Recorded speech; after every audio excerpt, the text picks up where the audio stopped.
Hey guys, welcome to नाइटा classes. आज हम कवर करने वाले हैं चैप्टर नंबर 17 लिटरेचर के बारे में। ठीक है, हमने एशियन हिस्ट्री कवर कर लिया है, मेडिवल कवर कर लिया है, हम आर्ट एंड कल्चर कर रहे थे। लास्ट क्लास में हमने जैनिज्म, ब्राह्मण, इन सारे के बारे में हमने पढ़ा था। ठीक है, एंड आज की हमारी क्लास बहुत ही ज़्यादा इंपॉर्टेंट होने वाली है क्योंकि हम सारे एज के लिटरेचर के बारे में पढ़ेंगे। ठीक है, कि वैदिक एज में कौन कौन से लिटरेचर इंपॉर्टेंट हो जाते हैं, देन गुप्ता की एज में कौन कौन से, सारी चीजें हम ए टू जेड कवर करेंगे। ठीक है, सबसे पहले हम पढ़ने वाले हैं वैदिक लिटरेचर बारे। तो वैदिक लिटरेचर में सबसे पहला वर्ड जो हमें देखने को मिलता है अक्सर, वो है वेदास। ठीक है, वेदास क्या होता है? Vedas the word derived from Sanskrit word with, and इसका मीनिंग होता है टू नो। ठीक है, तो जो वेदास है वो हमें कहाँ से डिराइव्ड है? फ्रॉम संस्कृत वर्ड, एंड विद का मतलब होता है to know. They consist of three successive classes of literary creation, जैसे कि द संहितास जो कि ब्राह्मण के उसमें आते हैं, द आर्यनकास। आर्यनकास कौन है? वही जो फॉरेस्ट में रहते हैं, उनकी बुक को कहते हैं हम आर्यनकास। ठीक है, एंड उपनिषद, ये तीन इनके क्या है? सक्सेसिव क्लासेस है। ठीक है, यहीं पे बात करें, they are collection of hymns, prayers, charms which are sacrificial formulas। तो यहाँ पे देखा जाए तो वेदास में क्या लिखे गए हैं? बहुत ही बड़े बड़े हिम्स लिखे गए हैं, प्रेयर्स लिखे गए हैं, चार्म्स लिखे गए हैं। ठीक है, यहीं पे बात करें, the rishi to whom these books are ascribed are known as मंत्र दृष्ट। ठीक है, तो मंत्र दृष्टा कौन है? जिन्होंने ये सारी बुक्स लिखी है, वो जो ऋषि थे। ठीक है, एंड मंत्र दृष्टा का क्या मतलब होता है? इसका मतलब होता है इंस्पायर्ड, सेंट। ओके, तो ये चीज हो गई क्लियर। यहाँ पे हमने पढ़ लिया वेदास के बारे में। चलते हैं हम वेदास, जैसे कि हमने पढ़ा तीन होते हैं। तीन कौन कौन से थे? यहाँ पे हमें तीन सक्सेसिव क्लास देखने को मिला, द संहितास, आर्यनकास, उपनिषद। ठीक है, बात कर लेते हैं, पहले संहितास के बारे में पढ़ लेते हैं कि इसमें कौन कौन सी चीजें आती है। जैसे कि सबसे पहला है मोस्ट इंपॉर्टेंट ऋग्वेद, एंड इससे पहले भी मैंने आपको ऋग्वेद, यजुर्वेद, सामवेद सबके बारे में पढ़ा रखा है। ठीक है, इसी को आज एक और बार रिवाइज कर लेते हैं। ऋग्वेद, ऋग्वेद क्या है? कलेक्शन ऑफ हिम्स है। एंड जहाँ यहीं पे मैंने एक और चीज आपको उस दिन बताया था कि गायत्री मंत्र भी यहीं से ली गई है, गायत्री मंत्र। ठीक है, तो ये पॉइंट भी नोट कर लेना आप। यहीं पे देखा जाए तो यहाँ पे कलेक्शन ऑफ हिम्स है, बहुत ही पुराना, oldest of all the Vedas, सबसे पुराना है हमारा Rigveda. First text in Indo European language. Okay, and यहीं पे बात करें, यहाँ पे टोटल हिम्स यानी भजन कितने हैं? तो यहाँ पे 1028 भजन है, एंड ये 10 मंडलास में डिवाइड है। ठीक है, 10 मंडलास यानी सेशन।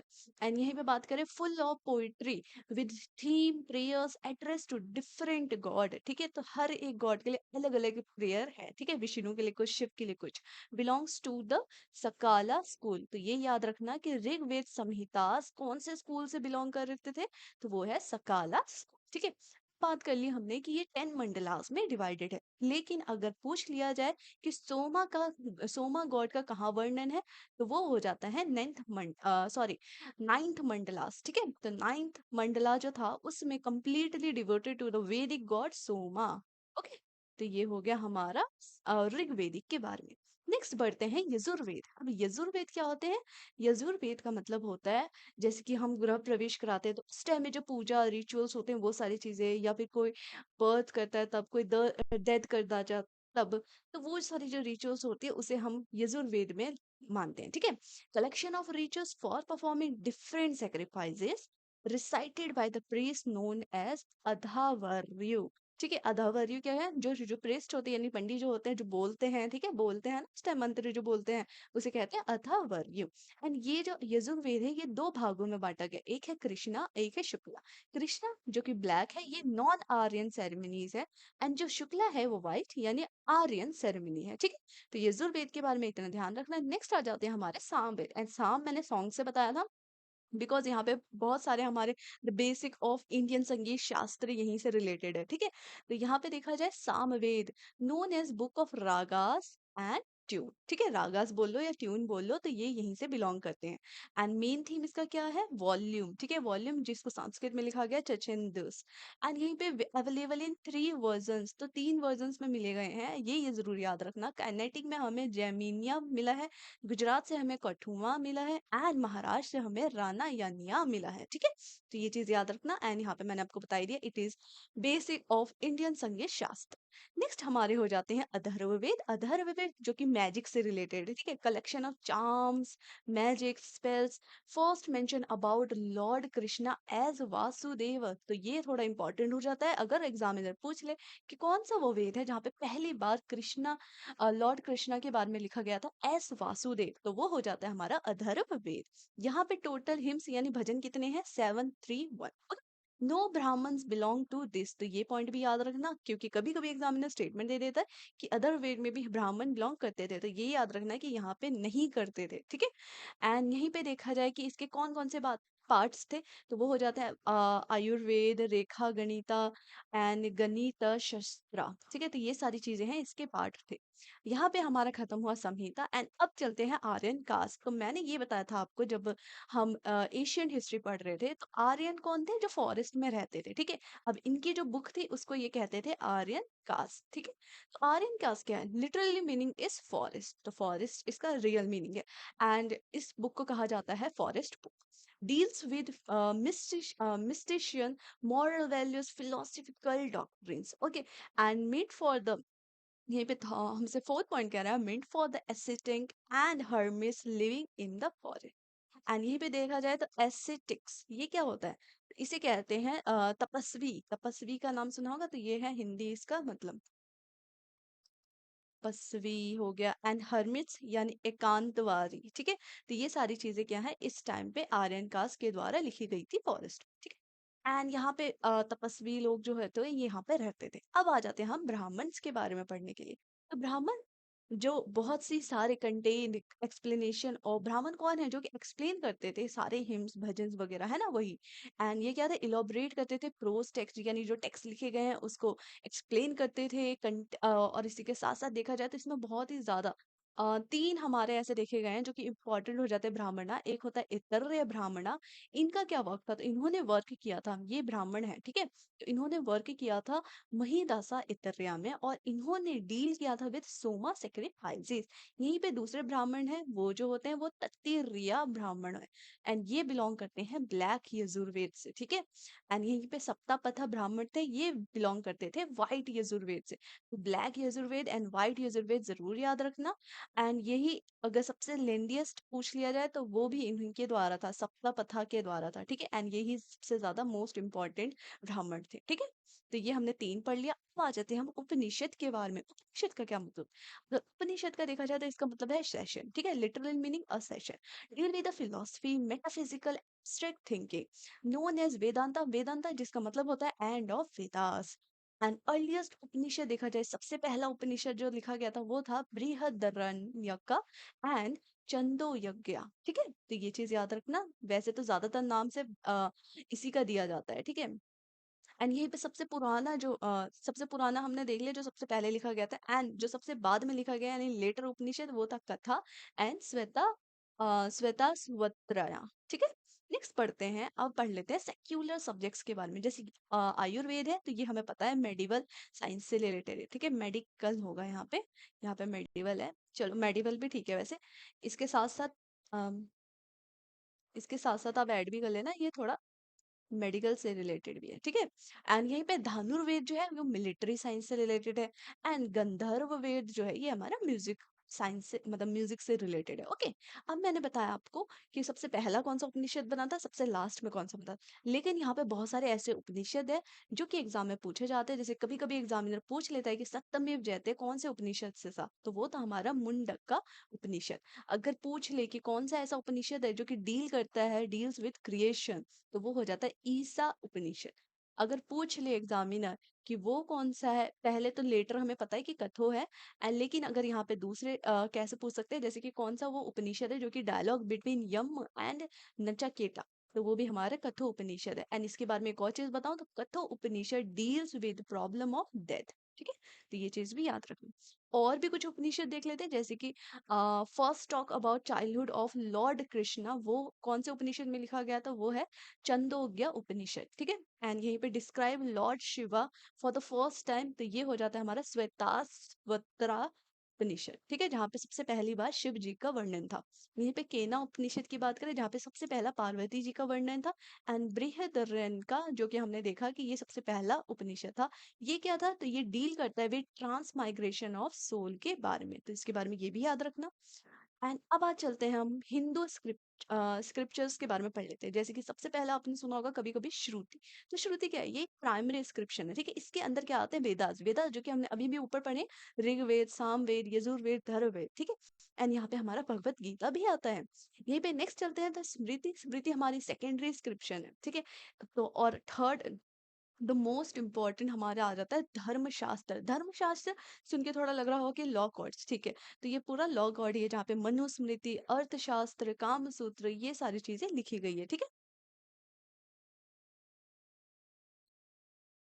यहीं पे पढ़ते हैं हम बुद्धिस्ट वर्क के बारे में, देख लेते हैं। हमने देख लिया वैदिक में क्या हाल था, अब बढ़ लेते हैं बुद्धिज्म में कि बुद्धिज्म में क्या था। तो यहाँ पे सबसे पहला जो वर्क है, यानी जो बुक है, सबसे ज्यादा मोस्ट इंपॉर्टेंट लिटरेचर जो एग्जामिनर पूछता है, वो है मिलिंदा पन्हु। एंड मिलिंदा पन्हु क्या है, ये एक डिस्कशन है बिटवीन कि बिटवीन किंग मनेंद्र, या फिर इनको मिलिंदा बोल लो। एंड ये किनकी किसके बीच है, तो ये किंग मिलिंदा एंड इसी के साथ साथ बुद्धिस्ट मॉन्क नागा सेना के बीच की जो बात है, उसका वर्णन है, ठीक है इसमें। तो ये याद रखना, मिलिंद पन्हु क्या है, डिस्कशन बिटवीन द किंग मिनिंद्र और मिलिंदा एंड बुद्धिस्ट मॉन्क नागासेका, ठीक है, एंड नागासेना। यहीं पे नेक्स्ट बात कर लेते हैं ललिता विस्तारा। ओके, ललिता विस्तारा, तो ये भी एक इम्पॉर्टेंट हो जाता है। इसके अंदर क्या बात हुई है, तो इसके अंदर Mahayana text containing a flowering narrative of a life of Buddha, तो यहाँ पे लाइफ ऑफ बुद्धा की वर्णन है। यहीं पे नेक्स्ट बात कर लेते हैं सुखवती वियुहु। माफ करना अगर प्रोनाउंसिएशन गलत है तो। लेकिन अगर इनके बारे में देखो, तो यहाँ पे किस चीज का वर्णन है, तो describing glories of Amitabha and his paradise. Okay, and next हमारे हो जाते हैं करण द व्यूहा। एंड यहाँ पे वर्णन है महायाना टेक्स्ट ग्लोरीफाइंग वो अवलोकित सवारा, ठीक है। तो यहाँ पे इनका वर्णन है, तो एक बार रीड आउट कर लेना। एंड नेक्स्ट हमारे बुद्धिज्म में और भी कुछ इंपॉर्टेंट है, जैसे कि लंकावतारा सूत्रास है, तो इनके टेक्स्ट में किनका वर्णन है, तो लेजेंडरी टेक्स्ट ऑफ योगा करा। एंड यहीं पे आ जाते हैं हमारे विसुधि मार्ग, तो ये किसके द्वारा रिटर्न किया गया है, तो ये बाय बुद्ध घोषा के द्वारा है। एंड यहीं पे जो प्रजा मिता करी का है, ये है नागार्जुन के द्वारा लिखा गया। एंड यहीं पे हमारा अगर सरा धोत्रपरा शास्त्र है, तो ये किनके द्वारा लिखा गया है, तो ये अश्वघोषा के द्वारा लिखा गया है, ठीक है। तो ये हमने बात कर ली बुद्धिस्ट की। अब चलते हैं जैना में। तो जैना में हमें सबसे पहले पता है कि 14 पूर्वास होते हैं, जो कि पूर्वास क्या है, the text of old Jain scriptures, ठीक है। 12 अंगास होते हैं, यानी अंगास यानी रूल्स डॉक्ट्रिन। एंड यहीं पे हमारे 6 छेदा सूत्रास होते हैं, इसका मतलब है रूल्स ऑफ मॉन्क्स नन, ठीक है। निर्युक्त निर्युक्तिस, ये क्या होता है निर्युक्तिस, तो निर्युक्तिस है commentary on Angas prepared in 100 AD. And यहीं पे हमारा मोस्ट इंपॉर्टेंट हो जाता है कालपसूत्र। कालपसूत्र क्या है, हिस्ट्री ऑफ जैनिज्म बाय भद्रभाव, ठीक है। तो ये किसके द्वारा था, बाय भद्रभाव, ये भी याद रखना। एंड नेक्स्ट आ जाते हैं हमारे आचार रंग सूत्र, ये सबसे पुराना ओल्डेस्ट टेक्स्ट है, तो ये भी हमारा इंपॉर्टेंट हो जाता है। अब आ जाते हैं संगम लिटरेचर के बारे में। ये सेम चीज मैंने आपको जो संगम एज पढ़ाया था, तब भी मैंने आपको पढ़ाया था, तो इसको एक बार आप रीड आउट करना है। मैं ऊपर से बता देती हूँ कि हमारे इसमें सबसे इंपॉर्टेंट हो जाता है टोलकापियम। टोलकापियम क्या है, ये एक तमिल ग्रामर है, तमिल ग्रामर बुक है, ठीक है। Oldest extent literary work in Tamil. And यहीं पे अगर बात करें तो तो गई क्या है 8 कलेक्शन एंड पुट्टुपटई 10 सॉन्ग्स है, ठीक है। यहाँ पे इटुपरी यानी 8 जो हमारे ये कलेक्शंस होते हैं, यहाँ पे उनके नाम दिए गए हैं, एक बार आप रीड आउट कर लेना। एंड जो पुट्टुपट्टी है, ये 10 सॉन्ग्स है, ठीक है।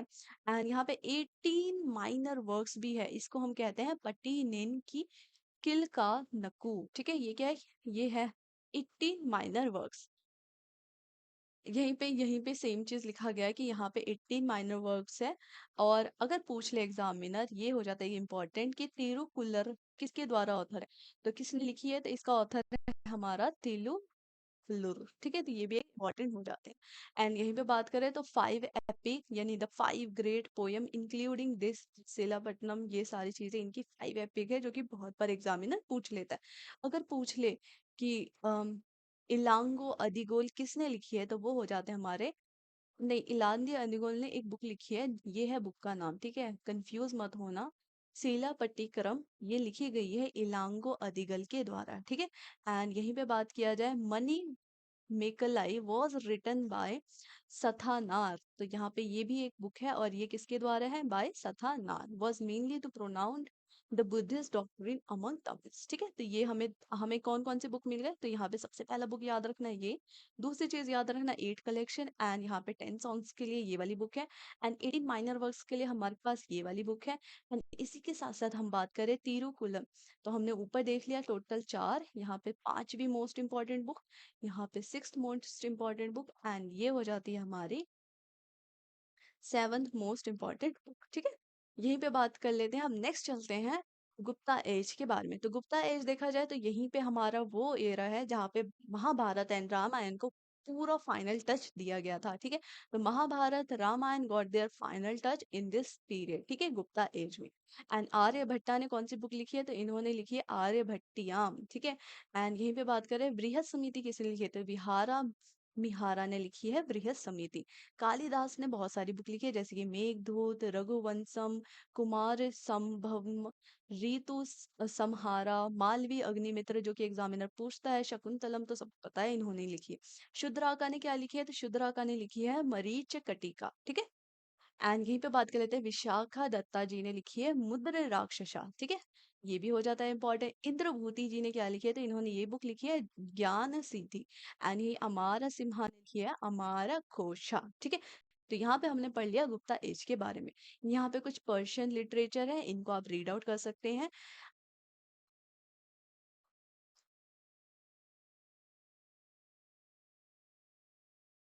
ओके, तो हम बात कर रहे थे पर्शियन लिटरेचर की। तो देखा जाए तो Persian literature was very important in medieval India, हमने देखा बिकॉज वहां पे जब आए थे अपने किंग्स अपने साथ साथ अपने कोर्ट पोएट रखते थे, ठीक है, किस तरीके से आमिर खुसरो फेमस थे अलाउद्दीन खिलजी के टाइम पे, ठीक है। तो अगर पर्शियन लिटरेचर, वैसे तो हम इस्लाम में एक पर्शियन लिटरेचर पढ़ेंगे एंड उसके साथ साथ हम नेक्स्ट पढ़ने वाले हैं उर्दू लिटरेचर, ठीक है, ये दोनों ही इंपॉर्टेंट हो जाते हैं। पहले पर्शियन लिटरेचर पढ़ लेते हैं। Persian literature was very important in medieval time in medieval India. Many good books were written in Persian during this time. We call this period medieval literature. Okay, and यहीं पे जैसे सबसे पहला है दिल्ली सल्तनत ruler like Persian literature very में, दिल्ली सल्तनत के टाइम में हमने देखा बहुत सारी पर्शियन वर्क हुए, इसी के साथ साथ लिटरेचर में भी बहुत सारी चीजें आई, ठीक है। They help many Persian poets and writers, because of this support many new books were written in medieval Persian literature. तो यहाँ पे इन राजाओं की सपोर्ट की वजह से, बिकॉज उनका एक शौक भी था ये कि पोएट पढ़ना, ठीक है, तो इन सब की वजह से यहाँ पे देखा गया बहुत सारी ऐसी बुक्स न्यू न्यू लिखी गई थी, ठीक। One of earliest example of medieval literature from India is अम्मा साई गरसप्पामा गरशास्पना, ठीक है। तो one of the earliest example, सबसे पुराना अगर देखा जाए इंडिया की, तो वो हो जाती है हमारी अम्मा साई। एंड यहीं पे देखा जाए it is an epic poem based on an Iranian myth, it become very popular during the Delhi सल्तनत टाइम, एंड दिल्ली सल्तनत के टाइम पे इनकी पोएम्स बहुत चली थी, ठीक है। यहीं पे देखा जाए अलाउद्दीन खिलजी, जहाँ पे अलाउद्दीन खिलजी का नाम सुनते हैं आमिर खुसरो का नाम याद आता है, become famous for his medieval Persian literature. Many great poems and books were written during the Delhi Sultanate and the Mughal empire times. These works make up medieval literature in India. Okay, Alauddin Khilji का नाम सुनते ही आमिर खुसरो की याद आनी चाहिए, क्योंकि उन्होंने बहुत ही बेहतरीन काम किया था बुक में, ठीक है। And poet like Amir Khusro wrote pretty poems in both Persian and Hindi, जहाँ पे आमिर खुसरो पर्शियन हो या हिंदी दोनों में ही उन्होंने बहुत ही प्यारी प्यारी कविताएं लिखी है। He use simple words so common people could enjoy this his poems. Okay, इतने सिंपल वर्ड्स यूज करते थे कि चाहे वो कॉमन आदमी हो तो वो भी एंजॉय कर पाए। Amir Khusro wrote many different type of poems like qawwali's, marsias, and his book like Chahar Makala हो गया, एंड इसके साथ साथ खमसा हो गया, किरण उस सिदान हो गया, अ स्टिल रीड टुडे, ठीक है। तो ये बुक जरूर याद रखना, एंड ये बुक किसके द्वारा था, तो ये बुक आमिर खुसरो के द्वारा था, ठीक है। यहीं पे बात कर लेते हैं Bustan, a book by a 13th century Persian poet सदी। तो यहाँ पे आ जाते हैं हमारे सदी के बारे में, was a popular during this time, कौन से टाइम पे, 13th century. It was also translated into Indian language, ठीक है। नेक्स्ट आ जाते हैं हमारे मीर ख्वाद रौसत उस सफा।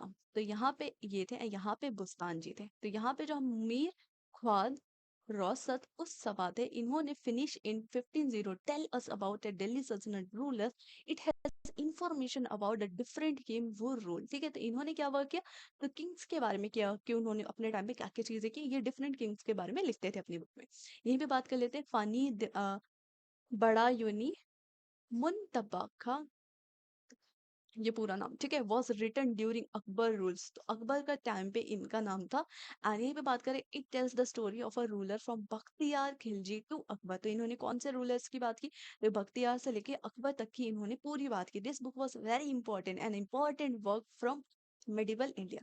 यहीं पे बात कर लेते हैं मोहिन साहब की, तो मोहिन जो थे, इन्होंने 17 सेंचुरी में अपना कमाल लिखा है, shows us what religion was like during Mughal.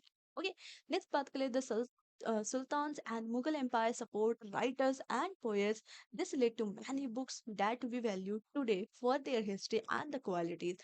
The work are part of the India's medieval literature. यहीं पे next बात करें, the poem used very easy language, just very easy words, so common people could enjoy them. The history books gives us information about the Sultan and the Mughal rulers. The literature from this time period help us understanding medieval India better. तो देखा जाए तो इन्हीं के सारे book से तो हमारी भी चीजें बनी है ना, कि इन्हीं की बुक में लिखा गया था कि इन्होंने क्या क्या बनवाया, तब जाके हम भी पढ़ रहे हैं ये सारी चीजें, है ना। नेक्स्ट बात कर लेते हैं उर्दू लिटरेचर की। Urdu literature has a long history in India that started in the medieval period. Many famous books were written during this time. We call this period medieval literature. यहीं पे बात कर लेते हैं, Urdu developed a mixture of Persian. Urdu में हमें Persian, Arabic and several Indian language देखने को मिलते हैं, ठीक है। It flourish under Delhi Sultanate and Mughal empire. वो supported writers and poet. Urdu literature कहाँ से शुरुआत हुई, तो दिल्ली सल्तनत में यहाँ पे देखा गया कि बहुत ही ज्यादा उर्दू लैंग्वेज का यूज किया गया as a literature sources. Okay, and one of the earliest form of Urdu poetry was a Rekhta style, तो ये है सबसे पुरानी फॉर्म, ठीक है। एंड ये इसका मतलब क्या है, ये क्योंकि ये दोनों की मिक्स है, ये पर्शियन एंड हिंदी दोनों की मिक्स है, ठीक है, इसलिए ये बहुत ही ज्यादा पुरानी भी है। एंड ये क्या है, रेखता स्टाइल। कभी रेखता स्टाइल सुन लो तो याद रखना कि ये mix of Hindi and Persian language. Amir Khusro is seen as a father of Rekha poetry. तो रेखता पोएट्री के फादर किसे कहते हैं, तो वो हो जाते हैं हमारे Aamir Khusro. His work exemplify the beginning of Urdu in medieval literature. During the reign of Muhammad Shah, Urdu reached at the highest point. Poets like Sauda, Mir, Dabir enriched medieval Urdu literature with different poetic form. यहीं पे बात कर लेते हैं Mir तकीर Mir poems. In the Shabar Ashiob or Elegant style are classified of medieval Urdu literature from India. And यहीं पे इनके गजल की बात कर ले तो his गजल show was deeply sensitive and that touched the lives of ordinary readers, ठीक है। किनके गजल की बात हो रही है, इनके। During the rhyme of Shah Alam second, Shah Alam second के टाइम पे कौन थे, मिर्जा दबीर हो गए, सौदा जी हो गए, ये सारी चीजें इन टाइम पे थे जो कि फेमस थे। यहीं पे नेक्स्ट बात कर लेते हैं, Kabir is considered the greatest poet of Delhi school of Urdu. कौन है the greatest poet of Delhi school of Urdu, तो वो हो जाते हैं हमारे घबील भाई साहब, ठीक है। His ghazals shows a deep, इनके जो गजल्स होते हैं बहुत ही ज्यादा deep intellect and philosophical insight he use, ये यूज करते थे। एंड ये बहुत ही ज्यादा एक आइकॉनिक फिगर थे both medieval and the modern Urdu literature from India. Okay, and यही में बात कर लेते हैं रक्स खान पंड नहीम सुनिया के बारे में। तो ये क्या था, it is the story collection that criticize social evils from medieval times. The simplicity of expression makes it popular in modern literature too. Next बात करते हैं हम। ओके, तो यहाँ पे हमारा उर्दू लिटरेचर खत्म हो जाता है, जहाँ पे हमने उर्दू लिटरेचर में बात किया फादर ऑफ रेखता पोएट्री के बारे में। देन हमने बात किया कि मोहम्मद शाह के बाद टाइम में कौन कौन से थे। देन हमने क्या बात किया कि the greatest poet of a Delhi school of Urdu, ये खबील जी को कहते थे। एंड रक्स खान पंड नहीन सुनिया इज अ स्टोरी कलेक्शन, ये क्या है, ये स्टोरी है किनके बीच, बताते हैं कि क्या है सोशल इविल्स इन मेडिवल टाइम्स। ओके, तो ये चीजें याद रखना। अब नेक्स्ट हम करने वाले हैं आर्ट आर्किटेक्चर एंड स्कल्पचर्स के बारे में। ओके, मिलते हैं नेक्स्ट क्लास में, थैंक यू।